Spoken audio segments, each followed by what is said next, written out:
Positivism argued that science is, unlike religion and philosophy, characterized by consensus and widespread agreement. Therefore, it uniquely promises to make progress and solve problems and can even unify us as a society or as a globe.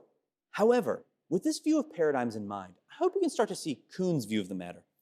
He thinks that science is characterized by consensus because scientists are taught the paradigm all the way from a young age on into graduate school, and the community enforces a rather rigid orthodoxy on its members.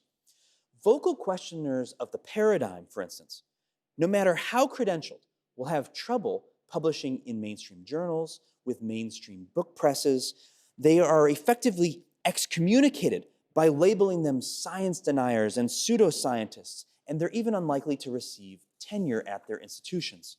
I saw this happen firsthand with a friend of mine who holds 2 very good PhDs, not 1, but 2, and he held a joint appointment between 2 prestigious organizations, the National Institutes of Health and the Smithsonian Institution. When it became suspected that he harbored scientific doubts about the power of the Darwinian selection mutation mechanism, and GASP was even open to intelligent design explanations for features of our living world, he was harassed by his colleagues who even hid his specimens in a petty way so that he could not continue his research. This is highly ironic, of course, in light of the positivist narrative that medieval orthodoxy was enforced by the Inquisition. At any rate, for Kuhn, paradigms are larger than just an explanation for how this or that natural thing functions. The paradigm sets rules about which scientific laws hold, which methods are truly scientific, and even contains what Kuhn calls quasi-metaphysical commitments that the historical study of science so regularly displays, end quote. Think back to the corpuscular theory of matter during the scientific revolution. This, I hope you can see, was not just pure science, and might even make us question whether there is such a thing as pure science.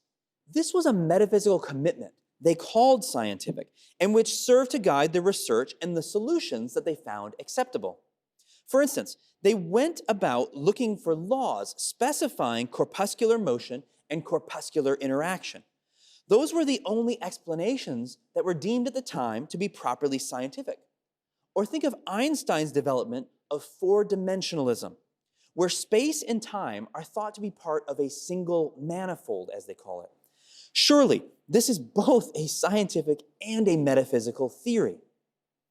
So when Catholic intellectuals today make a hard and fast and, quite frankly, positivist distinction between what is science and what is metaphysics, I hope you can see why people like me become uneasy. It isn't because we think there's no difference between, say, science and metaphysics in general. Metaphysicians don't very often put things in test tubes, of course. But there's far more overlap and interplay than that kind of strict distinction recognizes. The reason is that scientists, just like philosophers, are really trying to tell us what the world is like. As Einstein understood, quote, "Every true theorist is a kind of tamed metaphysicist, no matter how pure a positivist he may fancy himself."